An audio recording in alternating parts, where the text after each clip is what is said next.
No podemos, hermanos, entender bien el legalismo y el liberalismo a menos que entendamos la doctrina bíblica de la libertad de conciencia. Es decir, la doctrina bíblica de la libertad de conciencia es fundamental para que nosotros no caigamos en los extremos del legalismo y el liberalismo. Así que hoy yo quiero definir qué es el legalismo, qué es el liberalismo, qué es la libertad de conciencia y cómo convivir en comunidad en asuntos de libertad de conciencia. Voy a darles una definición de libertad de conciencia para empezar. ¿Qué es la libertad de conciencia? La doctrina bíblica de la libertad de conciencia nos enseña lo siguiente. Solo Dios es el Señor de nuestra conciencia, por lo que no tenemos la obligación de obedecer ningún mandamiento que no se encuentre en las Escrituras. Solo Dios es el Señor de nuestra conciencia, es decir, somos moralmente responsables de obedecer todo lo que Dios nos ha revelado en su palabra. Pero en aquellas cosas en las que Dios no nos ha dado mandamientos,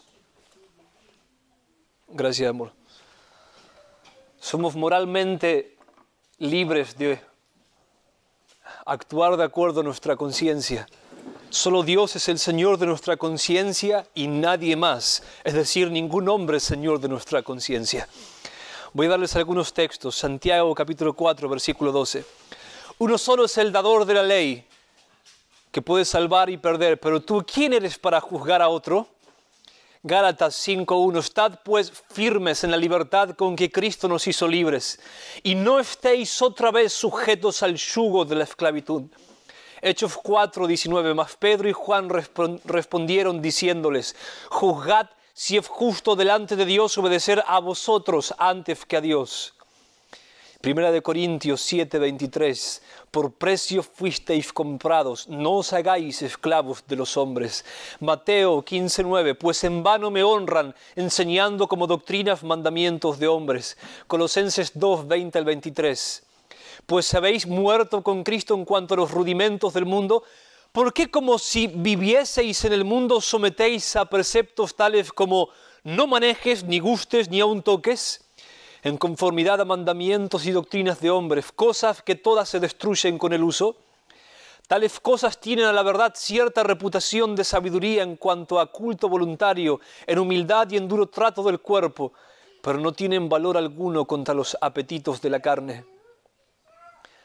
Repito, la doctrina bíblica de la libertad de conciencia enseña básicamente lo siguiente: solo Dios es el Señor de nuestra conciencia, por lo que nosotros somos moralmente responsables de obedecer todo lo que Él nos ha revelado en su palabra, pero no tenemos la responsabilidad de obedecer ningún mandamiento de hombre que no haya sido expresado, ningún mandamiento de hombre, nada, absolutamente nada.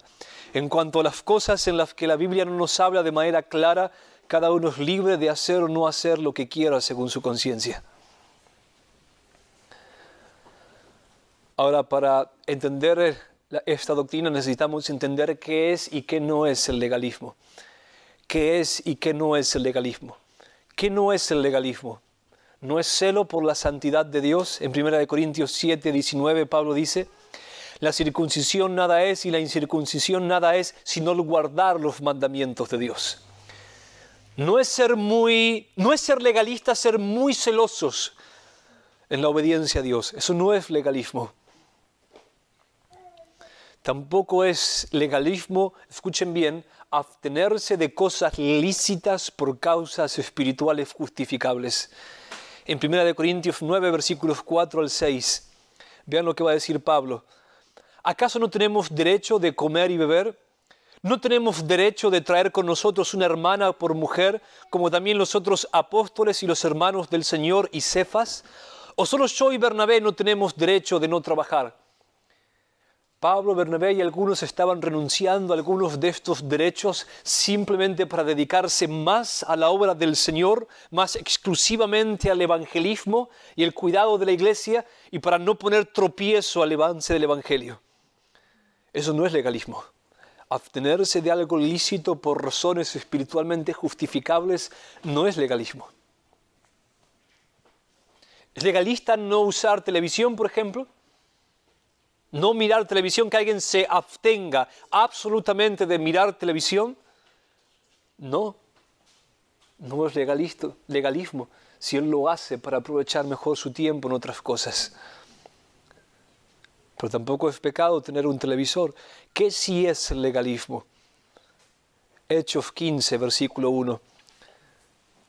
Algunos que venían de Judea enseñaban a los hermanos: si no os circuncidáis conforme al rito de Moisés, no podéis ser salvos. Básicamente el legalismo enseña lo siguiente. Esta es la doctrina del legalismo. Condicionar nuestra salvación, como en este caso de Hechos 15:1, o nuestra santificación, o el recibir el favor de Dios a cualquier regla que no haya sido establecida por Dios, a cualquier mandamiento que no haya sido establecido por Dios. ¿Hay condiciones a la salvación? Claro que las hay. Arrepentimiento y fe. Nadie va a ser salvo si no se arrepiente y cree. Pero el problema con estos hombres calificados como judaizantes es que ellos sumaban el requisito de la circuncisión. Eso es legalismo. No pueden ser salvos si no se circuncidan. Es decir, el legalismo siempre convierte en medios para la salvación, la santificación o el alcanzar el favor de Dios, algo que no haya sido establecido en las Escrituras. Sin lugar a dudas hay mucho que puede decirse acerca del legalismo. Este no es un mensaje sobre el legalismo.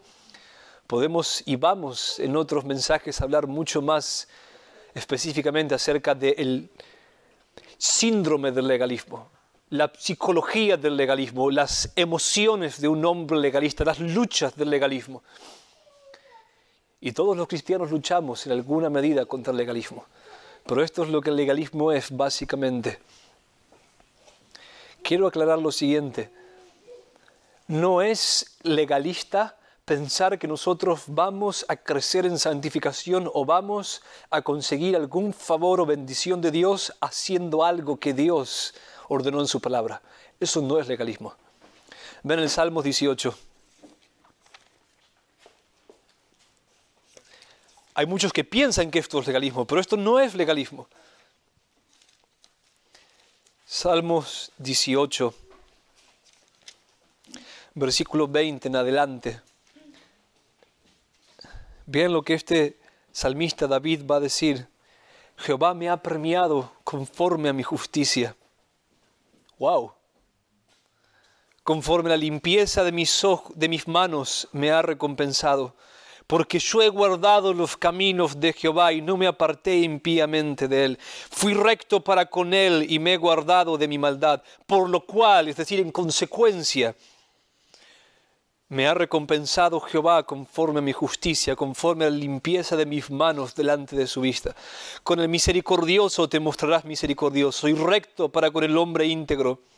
Limpio te mostrarás para con el limpio y severo serás para con el severo. Esto no es legalismo.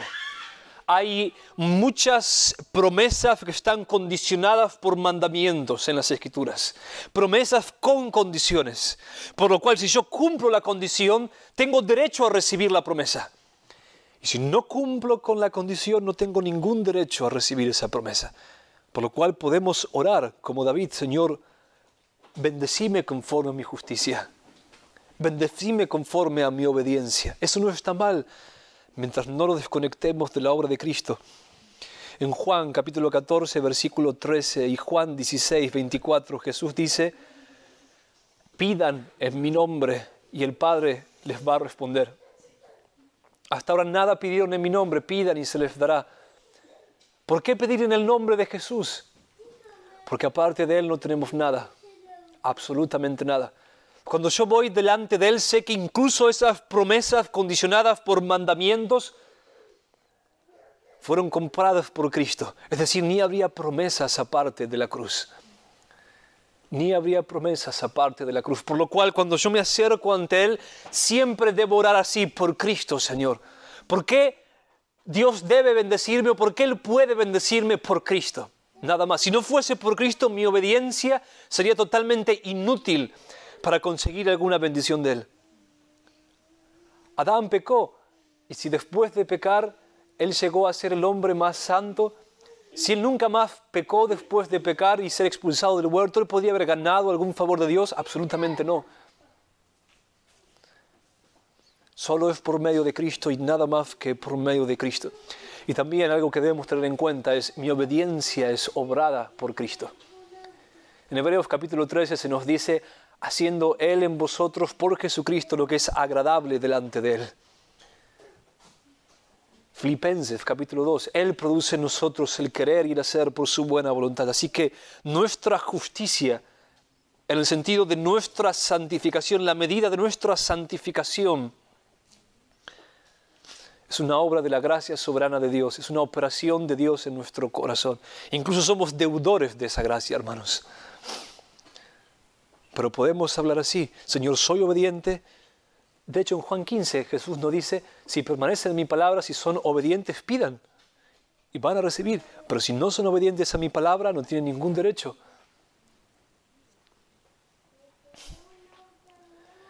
Déjenme decir algo acerca del legalismo a los jóvenes. Hermanos, hay tanto para hablar sobre este tema, estoy tentado a extenderme, pero no lo voy a hacer. Pero simplemente algunas exhortaciones generales a modo de prevención. Los jóvenes santos tienen una gran tendencia al legalismo. Es decir, tienen la tendencia de convertir sus métodos de santificación en reglas para ellos mismos y para otros. Vos debés orar por la mañana. Debés levantarte a las 6 de la mañana y orar si no sos un tibio. Eso es legalismo. Así que no vas a agradar a Dios a menos que te levantes a las 6 de la mañana a orar. Y quede el pobre hombre que entra a trabajar a las 6 o a las 7 y que llega a casa a la noche y tiene que estar con su esposa y con sus hijos. Es tibio porque no puede hacer eso. Y quede el ama de casa que apenas respira, que apenas tienes un momento para orar mientras sus hijos duermen. ¿Se dan cuenta? Y las cosas que pueden funcionar para nosotros, no debemos convertir esas cosas en reglas y pensar que hay algún poder en esas reglas, y mucho menos imponerlas a otros, y mucho menos jactarnos por nuestras reglas. La santificación siempre lleva al metodismo. Es decir, si somos serios, vamos a pensar cómo ordeno mi agenda, cómo uso el tiempo, cómo redimo el tiempo. De hecho, el mandato de redimir el tiempo es un mandato a ser metódicos. ¿Cómo aprovecho mi tiempo? ¿Cómo como para la gloria de Dios? ¿Cómo me visto para la gloria de Dios? Hay tantas cosas, hermanos, que nos llevan a ser metódicos, y la santificación nos lleva a ser metódicos. Voy a orar, voy a disciplinar mi cuerpo, voy a evangelizar, pero no debemos poner nuestras reglas a otros, ni debemos descansar en esas reglas. Y cuando alguien se siente bien por hacer algo que no es claramente expresado en las Escrituras, muy probablemente es culpable del legalismo. Y cuando alguien se siente demasiado bien por su obediencia, demasiado bien, está bien alegrarnos en nuestra obediencia. Está bien, claro, Dios se alegra en nuestra obediencia. Él se agrada. ¿Cómo no vamos a alegrarnos nosotros por ese bien, buen siervo y fiel? Pero ojo, cuando alguien se alegra demasiado, puede que sea causa de que se siente realizado. Y cuando alguien peca, debe arrepentirse, y crecemos en arrepentimiento. Pero cuando alguien pierde absolutamente todo gozo después de pecar, aún el gozo del perdón, y entra en un círculo de depresión, esa persona es legalista. Porque ni aún el perdón de Dios parece ser suficiente a veces para consolarla. Simplemente la decepción que sufrió de sí misma, el haberse convertido en algo que no quiere ser, le entristece tanto que saber que es aceptada por Dios y que puede volver y que puede restituir, no restablece su gozo. Porque esa persona está viviendo para reglas. Está simplemente, su felicidad depende de su espejo mental. Su conciencia es su felicidad, no Cristo. Hermanos, si mi conciencia fuese mi felicidad, a veces mi conciencia me palmea la espalda como si fuese Juan el Bautista, y a veces me patea como si fuese Judas. Yo no puedo confiar en mi conciencia. Mi conciencia está trastornada por el pecado, mi conciencia está manchada por el pecado. Todos mis sistemas emocionales de valores, todos mis valores internos, todos mis valores emocionales se disparan como el viento. Como esa canción del himnario metodista, son como naves sin timón en turbulento mar. Podemos sentirnos demasiado bien, demasiado mal, tenemos que tener cuidado. Pero el Señor es mi juez. No voy a irme por las ramas. Pero deben tener cuidado. Cuando alguien ve todo demasiado blanco y negro, todo es simplemente santidad o pecado, ese es el síndrome del profeta inmaduro. Todo es blanco y negro. No debes mirar un partido de fútbol porque eso es pecado. Blanco y negro.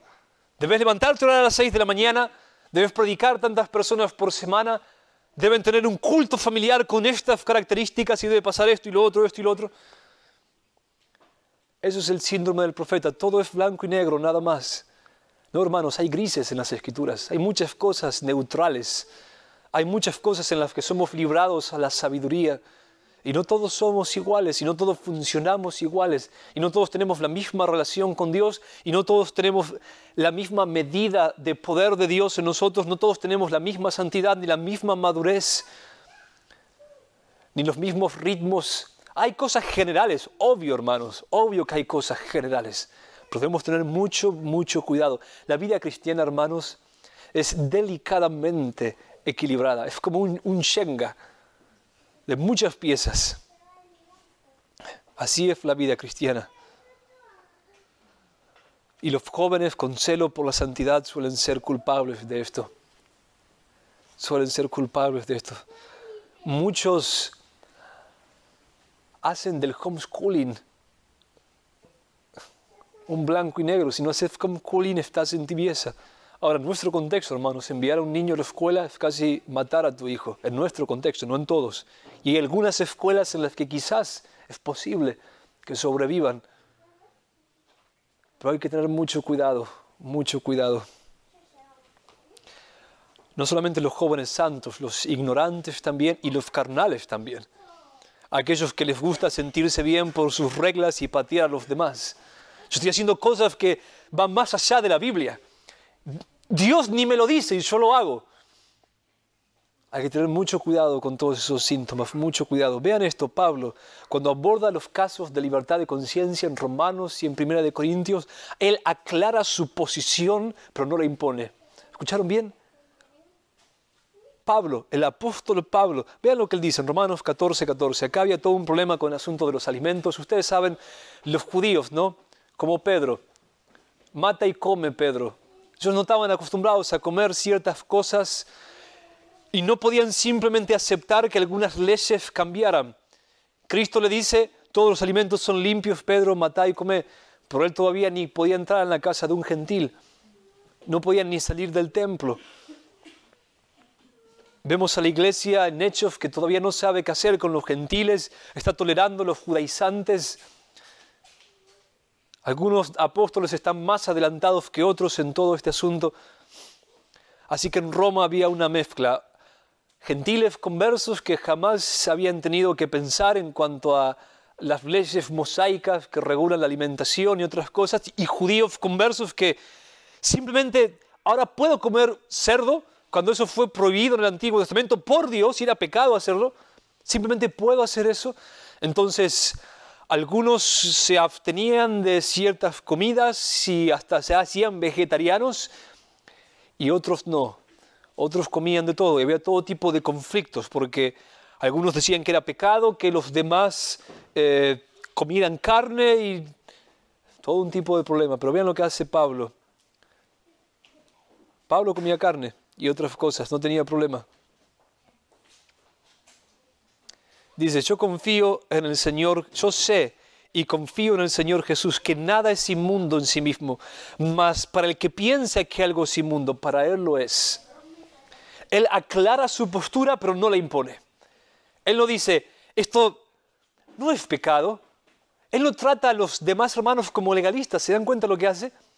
Él no dice, ustedes están imponiendo una regla no bíblica. Él no dice eso. Él dice, si ustedes piensan que es inmundo, si en su conciencia piensan que eso es inmundo, entonces, y si comen eso pensando que está mal comer eso, pecan.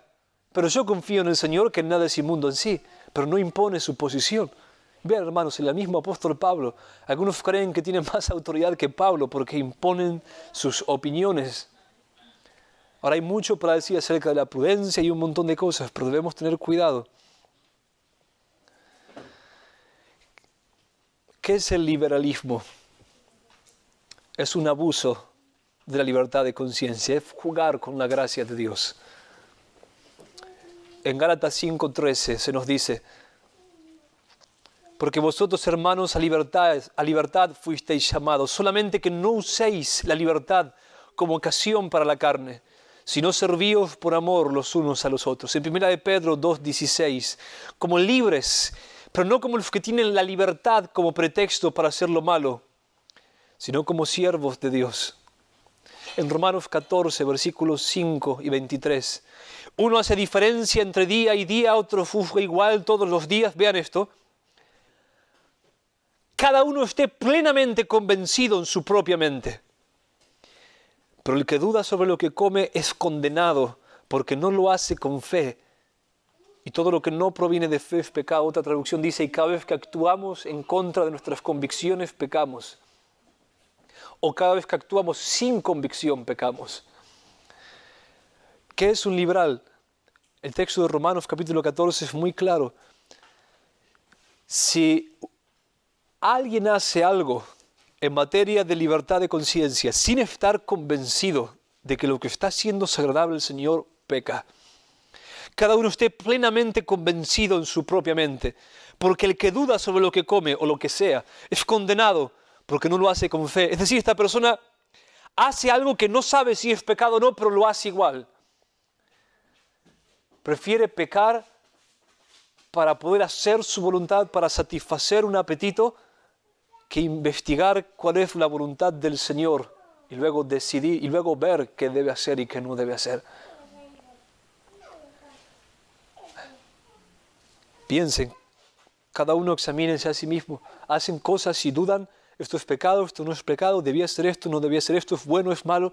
Cuando actuamos igual, la regla de prudencia, hermanos, ¿qué nos dice? No lo hagas. Si eso puede ser pecado, no lo hagas. Si lo hacemos, es pecado. Es un abuso de nuestra libertad.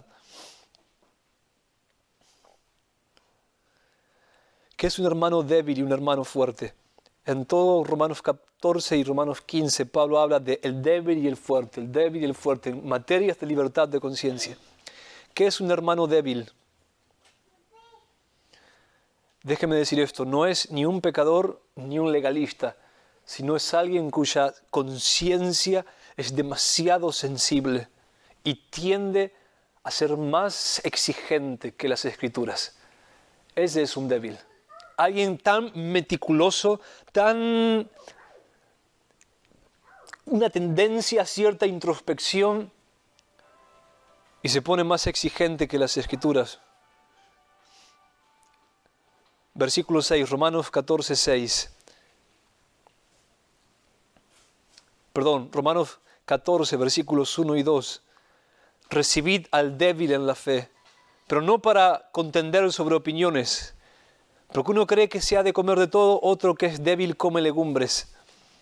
Pablo se había dicho: se puede comer de todo. Jesús lo dijo: se puede comer de todo. Pero estos hermanos, simplemente no, su conciencia, ellos no pueden. Simplemente yo puedo comer de todo ahora, y tienen miedo por eso. Quizás dudas. Entonces, por las dudas o por convicción, ellos no comen. Y Pablo llama a eso debilidad de conciencia. Es decir, no pueden simplemente aceptar que las cosas cambiaron. Ellos vienen de otra tradición, ellos vienen de otra cultura, ellos aprendieron otras cosas. Simplemente ahora ciertas leyes han cambiado, otras han sido totalmente abrogadas, y ellos no pueden simplemente aceptar la voluntad de Dios. Son demasiado escrupulosos. Pero no son legalistas. El legalismo está en imponer eso a otros, en sentirse simplemente mejor que otros por guardar ciertas reglas o hacer ciertas cosas en materia de libertad de conciencia que otros prefieren no hacer. ¿Qué es un fuerte? Romanos 15:1. Los que somos fuertes debemos soportar las flaquezas de los débiles y no agradarnos a nosotros mismos. Versículo 14, 20. No destruyas la obra de Dios por causa de la comida. Todas las cosas a la verdad son limpias, pero es malo que el hombre haga tropezar a otros con lo que come. Pablo era un hombre fuerte, era de los fuertes. Es decir, él sabía que todo es limpio y simplemente aceptaba la voluntad de Dios. ¿Qué es un fuerte? Es alguien cuya conciencia no es más exigente que las Escrituras. Eso es un fuerte. Un débil es alguien demasiado sensible, cuya conciencia tiende a ser más exigente que en las Escrituras. Eso es. Ahora, muchos usan la idea del débil para decir que un cristiano puede ser pecador. No tiene nada que ver con eso. Acá los débiles son obedientes. No comen justamente porque tienen temor de comer y pecar. Un débil en estos términos es alguien santo, no es alguien pecador. Y nosotros, hermanos, somos débiles en algunas áreas y fuertes en otras. No debemos simplemente calificar a todos de débiles o fuertes. Alguien puede ser muy fuerte en un área, tener mucha libertad para moverse en algo en lo que no hay ley, pero puede ser muy débil en otra área y ser demasiado temeroso, demasiado sensible. Y Pablo dice, uno no es mejor que otro, uno no es más santo que otro. A veces la tendencia es esta. Los débiles a veces suelen ser los más santos. Los débiles luchan contra el legalismo. Y el legalismo no es piadoso. Pero los fuertes luchan contra el liberalismo. Y los más fuertes en su conciencia no implica que sean más maduros en su amor por Cristo que los demás. Ni que sean más útiles, ni nada por el estilo. Significa que su iluminación es más fuerte. Y Dios no prefiere a uno por sobre otro. Y todo el énfasis de Pablo es que no se dividan entre unos y otros. ¿No es sorprendente, hermanos, que puede ser santo y agradable a Dios una práctica que para otro puede ser pecado? Algunos no pueden ni aceptar esta idea. Por eso es lo que la libertad de conciencia implica. Pablo da algunas reglas para regular todo esto. Él limita y condena lo que se conoce como la tiranía del hermano débil. Es decir, cuando este débil en su conciencia quiere imponer su manera de pensar a los demás. Eso es legalismo. En 1 Corintios 10:30 Pablo dice, si yo con agradecimiento participo de los alimentos, ¿por qué de ser censurado por aquello que doy gracias?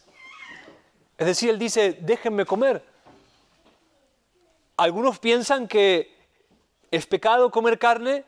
Bueno, si ustedes piensan eso, no coman carne. Si tienen esa convicción, manténganla. Pero ¿por qué me juzgan a mí?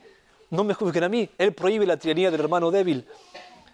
Pero por otro lado, él dice que en cuanto a, esto es lo que él dice, a los fuertes, tu hermano débil es la medida de tu libertad, en público, no en privado. Es decir, no hagas algo en público que sea ofensivo a la conciencia del hermano débil, pero en privado haz lo que quieras. 1 Corintios 10, 23 y 29, Pablo dice, todo me es lícito, pero no todo me conviene. Todo me es lícito, pero no todo edifica. Ninguno busque su propio bien, sino el del otro. De todo lo que se vende en la carnicería, comed sin preguntar nada por motivos de conciencia. Porque del Señor es la tierra y su plenitud. Vean el argumento, todo es del Señor. No hay problema con los alimentos. Si algún incrédulo os invita y queréis ir, de todo lo que os ponga delante comed, sin preguntar nada por motivos de conciencia. Mas si alguien os dijere esto fue sacrificado a los ídolos, no lo comáis por causa de aquel que lo declaró. Y por motivos de conciencia, porque del Señor es la tierra y su plenitud. La conciencia, digo, no la tuya, sino la del otro. Pues, ¿por qué se ha de juzgar mi libertad por la conciencia de otro? Si yo con agradecimiento participo, ¿por qué de ser censurado por aquello que doy gracias? Si pues coméis o bebéis, o hacéis otra cosa, hacedlo todo para la gloria de Dios. No seáis tropiezo ni a judíos, ni a gentiles, ni a la iglesia de Dios. Como también yo en todas las cosas agrado a todos, no procurando mi propio beneficio, sino el de muchos para que sean salvos. Pablo es muy sabio, usa el sentido común. Para que no haya problemas, En público no ofendan a los hermanos débiles, ni los débiles ofendan a los fuertes. En privado, que cada uno haga lo que quiera.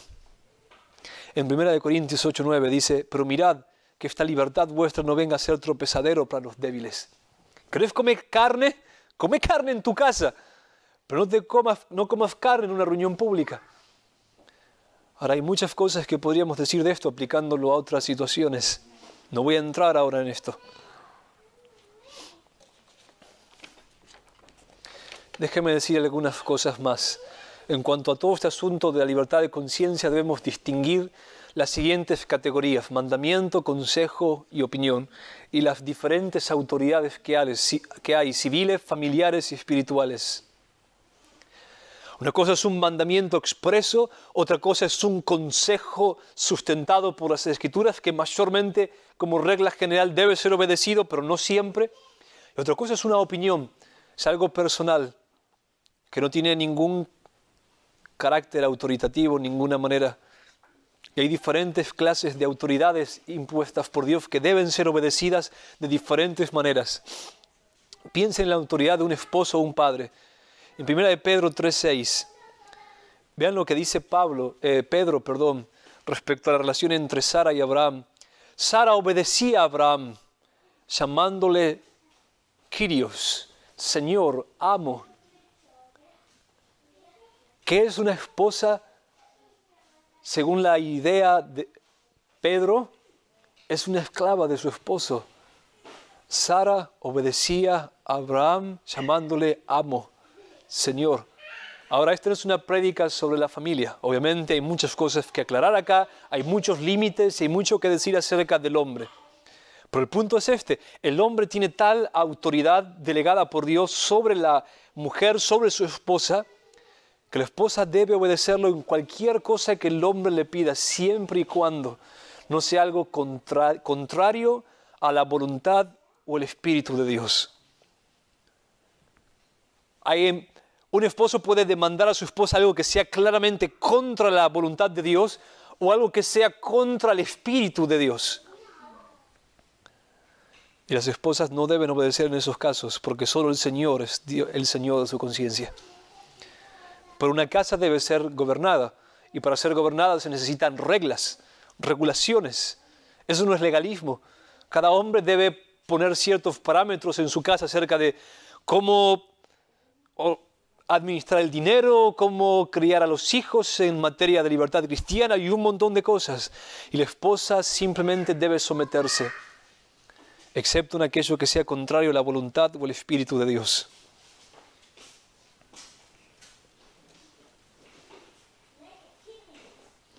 Es lo mismo con un padre. Ahora hay muchas cosas que decir acerca de esto. No voy a entrar en detalles ahora. Un pastor, ¿cuál es la autoridad de un pastor? Él simplemente habla donde Dios habla y debe callar donde Dios calla.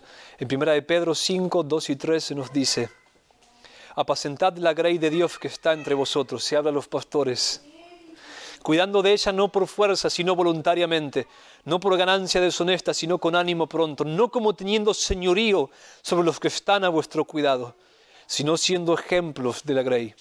Pero hay una tensión, Hebreos 13, 17, obedeced a vuestros pastores y sujetaos a ellos. ¿En qué sentido la iglesia debe sujetarse a sus pastores y en qué sentido los pastores no son señores de la iglesia?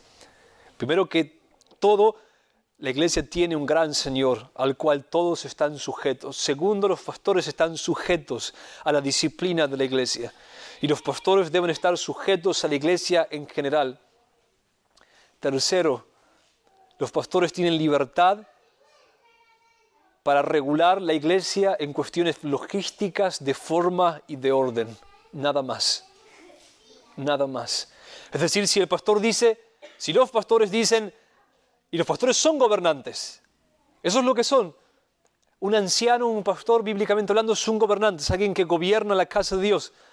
La iglesia es una casa, es una familia. ¿Cómo se gobierna? Necesitamos reglas. ¿A qué hora nos reunimos? Por ejemplo, se pone un horario y si la iglesia no responde a eso, la iglesia peca.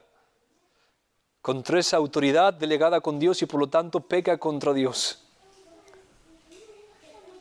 Hay cuestiones de forma, acerca de la adoración, acerca de tantas cosas, hermanos, tantas cosas de libertad de conciencia en la que los pastores deben regular. Pero no es más que eso, cuestiones de logística, de forma y de orden. Luego, cuando ellos hablen conforme a la autoridad de Dios, tienen la autoridad de Dios, pero deben callar donde Dios calla y nada más. No es como un esposo, no es como un padre. Aunque hay casos de adopción. Este no es un punto en el que quiero entrar mucho ahora, pero hay casos de adopción. Cuando alguien adopta a otro, cuando un padre adopta a alguien más y es en un acuerdo de convertirse, de entrar en una relación de padre, autoridad, hijo, sumisión, es exactamente igual. Y eso puede suceder en mayor o menor medida en la iglesia. En mayor o menor medida. Yo no tengo la misma autoridad afectiva para con algunos de ustedes que para con otros. No es lo mismo. No es lo mismo.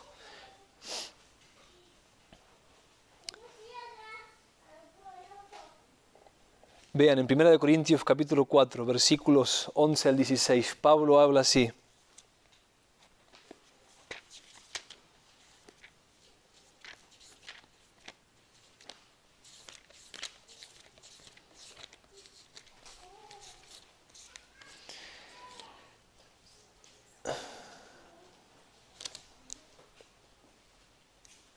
Versículos 14 al 16. No os escribo esto para avergonzaros, sino para molestaros como a hijos de Dios. Porque aunque tengáis 10.000 años en Cristo, es decir, maestros, no tendréis muchos padres. Ven la distinción que hace Pablo. Una cosa es un maestro, otra cosa es un padre. Pues en Cristo Jesús yo os engendré por medio del Evangelio. Por tanto, os ruego que me imitéis. Por esto mismo os he enviado a Timoteo, que es mi hijo amado y fiel en el Señor, el cual os recordará mi proceder en Cristo y la manera en que enseño en todas partes y en todas las iglesias. Pablo está diciendo, yo tengo cierta autoridad sobre ustedes que un simple maestro no tiene sobre ustedes, porque en Cristo Jesús yo os engendré por medio del Evangelio. En otras palabras, yo cambié sus pañales, yo los parí en el Evangelio, por lo tanto escúchenme. Les ruego que me imiten. Se para frente a ellos como un ejemplo a seguir y les pide que lo sigan en una manera en la que un simple maestro no puede hacerlo. Hay muchos grados en todo esto, hermanos. No es algo en lo que podamos ser simplemente dogmáticos. Una autoridad espiritual no es igual a la autoridad de un padre o la autoridad de un esposo, pero puede tener diferentes relaciones dentro de la iglesia. Es diferente, es diferente.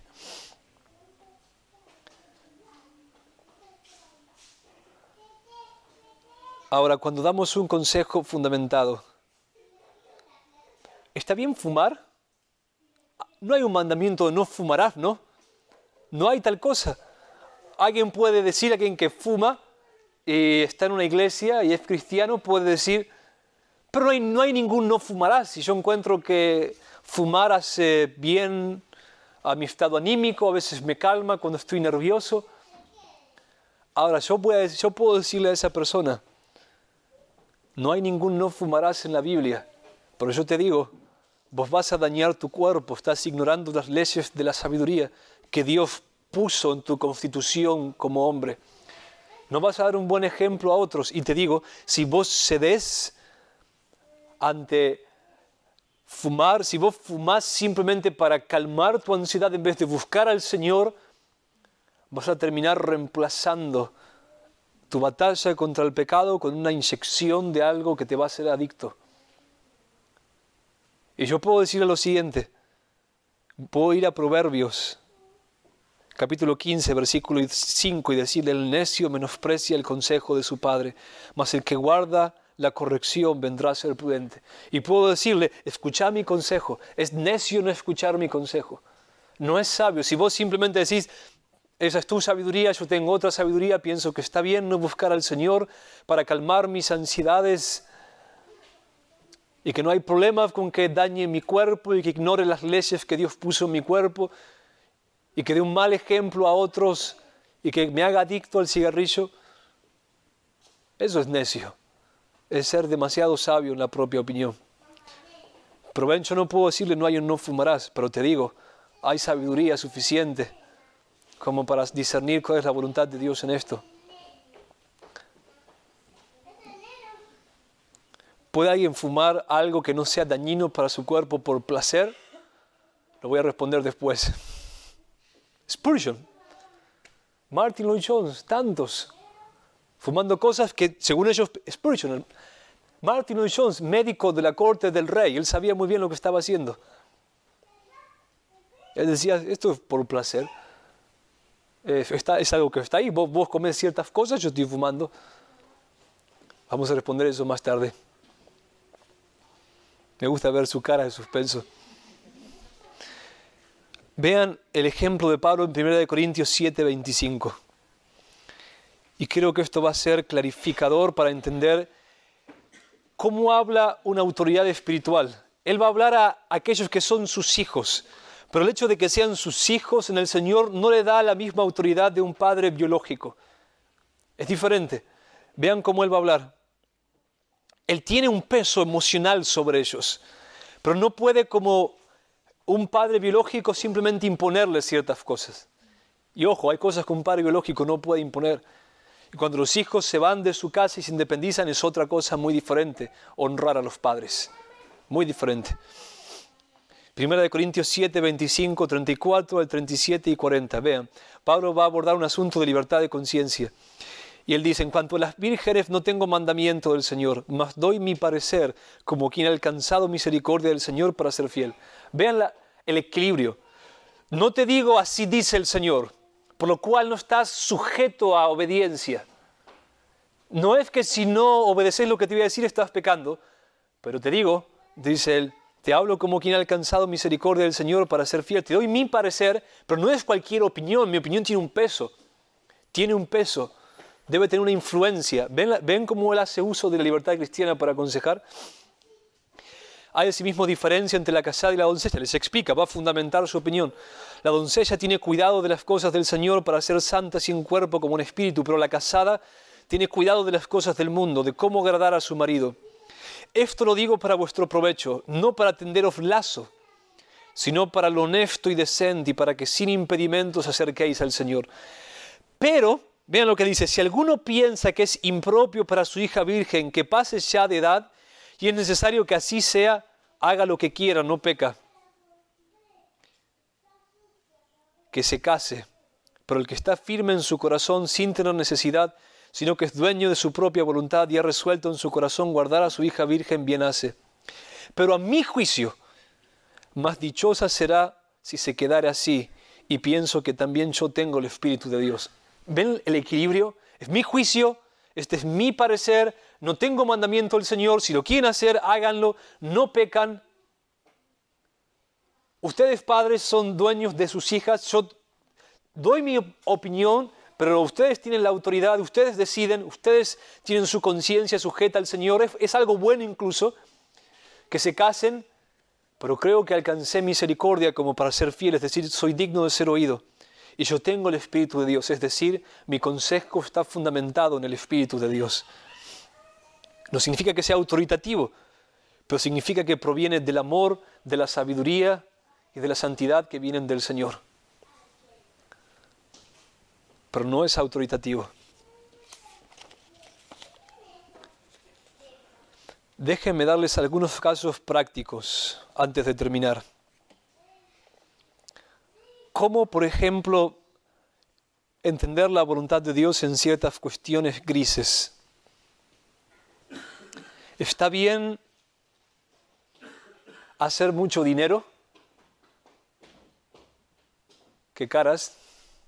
¿Está bien tener mucho dinero? Claro que está bien. Muchos personajes bíblicos fueron ricos. Spurgeon fue muy adinerado.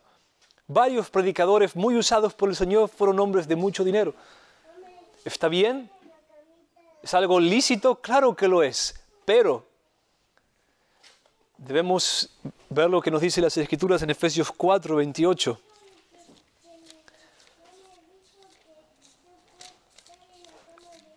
no es todo lo que se puede decir, no es simplemente es lícito, se puede hacer, háganlo, hagan todo el dinero que quieran y vivan como quieran. El que hurtaba no hurte más. Va a definir acá Pablo el propósito del trabajo. El que hurtaba no hurte más, sino trabaje, haciendo con sus manos lo que es bueno. ¿Para qué? ¿Cuál es el propósito de trabajar? Para que tenga que compartir con el que padece necesidad. ¿Está bien hacer mucho dinero? Sí, para que tengas mucho que compartir con el que padece necesidad. ¿Ven cómo se maneja? Gloria a Dios si tenés mucho dinero. Hay tantas necesidades en el pueblo de Dios. Hay tantos... El reino de Dios necesita finanzas, hermanos, para todo. Siempre habrá pobres entre nosotros, siempre habrá necesidades, siempre habrá necesidad de enviar misioneros. Así que sí, está perfecto que hagas mucho dinero. ¿Puedo comprarme un Mercedes-Benz? Bueno, es una pregunta un poco difícil. ¿Lo necesitas? ¿Va a ser sabio que utilices ese dinero para eso y no para otra cosa? Bueno, quizás sí, si estás dispuesto a gastar el mismo dinero para ayudar a algún hermano en necesidad. ¿Querés comprarte un Mercedes-Benz? Bueno, vamos a ver, no sé si podés o no podés, todo depende de tus motivaciones, de tu posición, de tu contexto. Puede ser pecado, puede no ser pecado, puede ser sabio, puede no ser sabio. Bueno, es que yo quiero viajar y viajo mucho y realmente sería una gran bendición. Está bien, ¿estarías dispuesto a gastar ese dinero para ofrendarlo a la iglesia? La misma cantidad, la misma suma. Si estás dispuesto, comprate el Mercedes-Benz. No estoy poniendo una regla, estoy simplemente probando la motivación. No estoy diciendo, a menos que ofrendes lo mismo a la iglesia, estás pecando. No estoy poniendo una regla, pero estoy diciendo, examínate. ¿Son buenas tus motivaciones? Vos te vas a dar un lujo, ¿no? ¿Darías eso a otros también? ¿Amás a otros como a vos mismo? ¿Haces a otros lo que te gustaría que te hagan?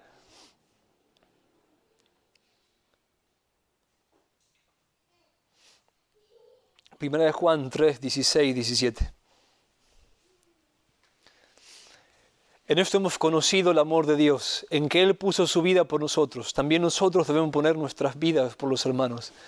Pero el que tiene bienes de este mundo y ve a su hermano tener necesidad y cierra contra él su corazón, ¿cómo mora el amor de Dios en él? ¿Puedo comprarme una casa de fin de semana con pileta y un montón de cosas? Te da el dinero, puedes hacerlo, perfecto. Hay tantos hermanos que van a disfrutar tu casa. Hay hermanos que no tienen casa, vas a ayudarles a construir su casa. Vean, el amor se convierte en una ley, hermanos, porque el amor no hace nada indebido y no busca lo suyo propio. ¿Qué te dicta el amor? ¿Se dan cuenta? Agustín dijo, amá y haz lo que quieras. No te vas a equivocar. El amor tiene su propia sabiduría y sus propias reglas. Tengo 4 pares de zapatos. Quiero un par de zapatos más porque a mí me encantan los zapatos. Y realmente tengo dinero, no voy a robarle nada a nadie. Perfecto. ¿De quién son tus zapatos? Del Señor. ¿Y qué dice el Señor? Que compartas con el que tiene necesidad. Bueno, tenés 4, dale uno al que no tiene. No es una regla, pero es el amor, ¿no? Piensen ahora. Ahora, también podemos decir lo siguiente. Alguien quiere hacer dinero, ¿no? Quiere trabajar, está bien. Quiero compartir mucho con los que padecen necesidad, perfecto. Dios te dio puertas abiertas, está bien. Ahora, si alguien dice, quiero hacer dinero porque sí, porque quiero simplemente darme gustos, yo le diría, pero vos no vivís para la gran comisión, vos no sos un bancario, ni médico, ni abogado, vos sos un discípulo del Señor Jesucristo, que tiene que ganarse la vida de alguna manera y que tiene que ser introducido en ciertos contextos. Vos en tu hospital sos un agente secreto del reino de Dios. Estás ahí para predicar el Evangelio. Tu identidad no es médico, tu identidad es que sos un discípulo del Señor Jesucristo. Está perfecto que vayas y hagas eso. Y la gracia común te usará para bendecir a muchos enfermos. Pero ojo que el trabajo no gobierna tu agenda. Esto es aplicable a cualquier cosa, hermanos. Puedo trabajar en una fábrica que va a absorberme 16 horas al día. Si lo necesitas para sostener a tu familia, hacelo. Está bien, perfecto. Y sin temor, predica ahí lo que puedas. No te preocupes, el Señor no te necesita. Si no te da tiempo, no te da tiempo. Ahora, si podés vivir con menos y servir más al Señor y no crees que el Señor te llama a hacer dinero para darlo a otros, ¿por qué perderías tu tiempo juntando dinero cuando podés predicar más el Evangelio y simplemente darle a tu familia todo lo que necesita para vivir en este mundo sin necesidades? ¿Se dan cuenta cómo debemos examinarnos en asuntos de libertad de conciencia y cómo debemos pensar?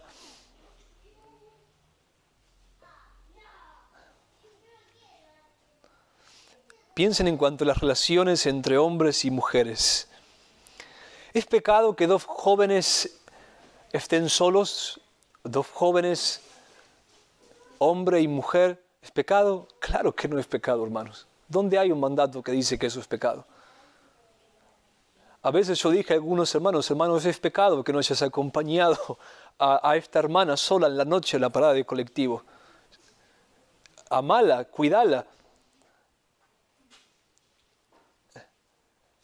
Pero yo puedo leerles el Proverbio 6, 27 y 29 y decirle, ¿tomará el hombre fuego en su seno sin que sus vestiduras ardan? ¿Andará el hombre sobre brasas sin que sus pies se quemen?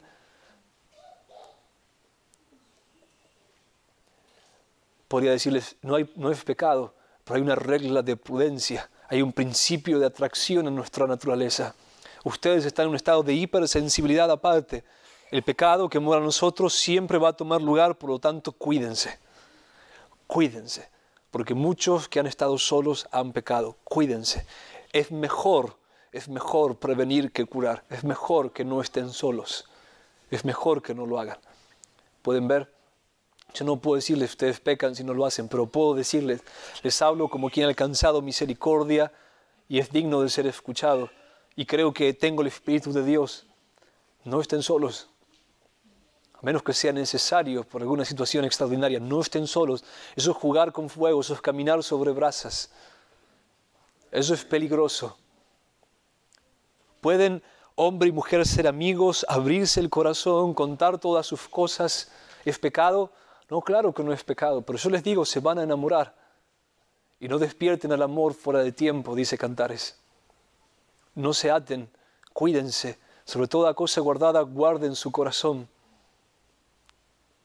Cuídense, sean sabios con las reglas que Dios puso en nosotros y con el pecado que mora en nosotros. No se expongan, cuídense.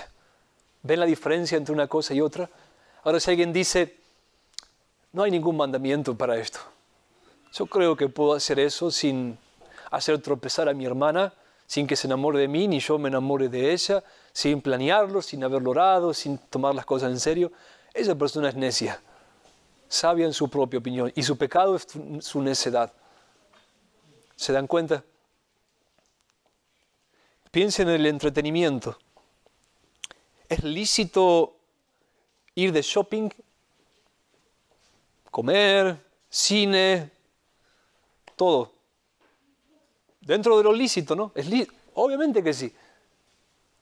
¿Es pecado ir a un parque de diversiones y pagar para reírse un poco? Bueno, depende. Si eso sustituye tu gozo en el Señor, seguro que sí. Pero no necesariamente, no necesariamente.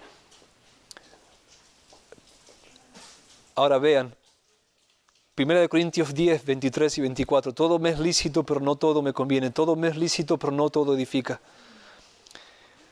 ¿Puedo ver una película? Claro que puedes ver una película. Yo miro películas. Las historias impactan, son buenas y... Así que siempre podemos sacar lecciones acerca de la humanidad, acerca del reino de Dios y de muchas cosas. Pero hay varias cuestiones que plantear antes. 1 Corintios 10, 31.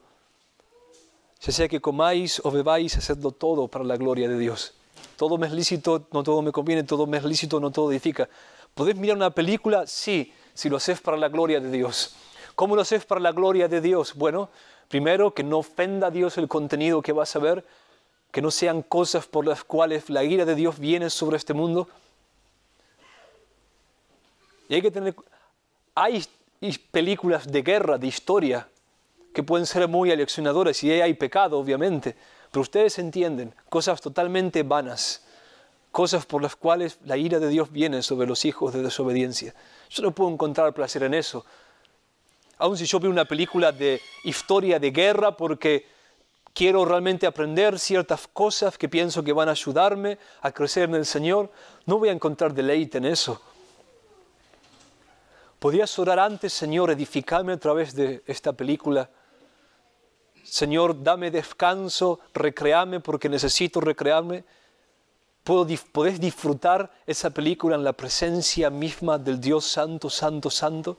¿Podés hacer eso?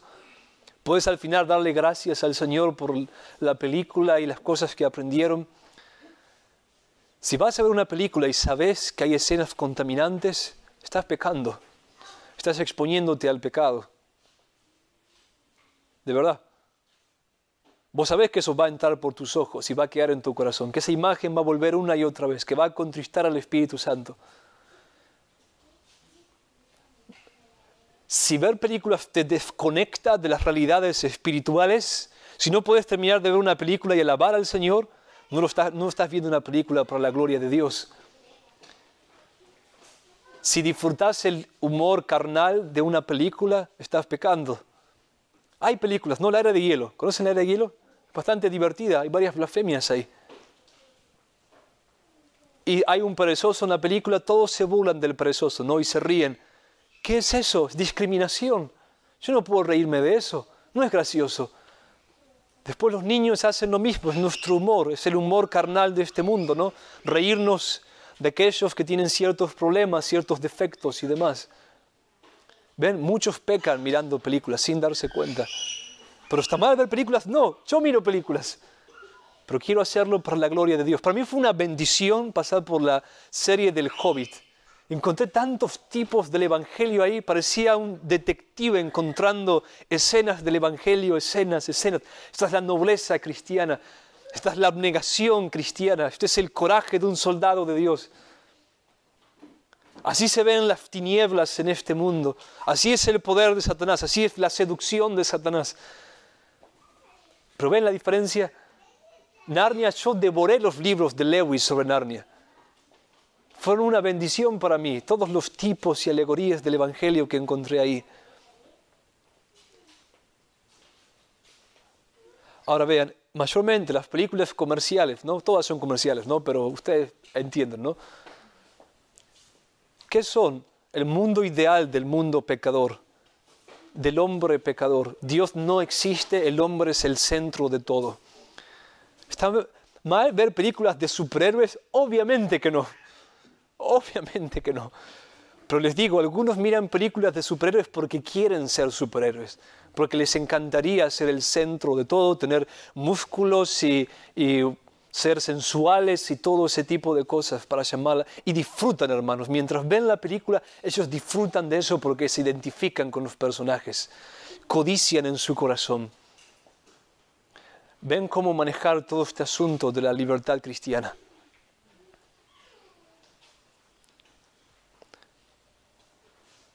Bueno, voy a terminar acá.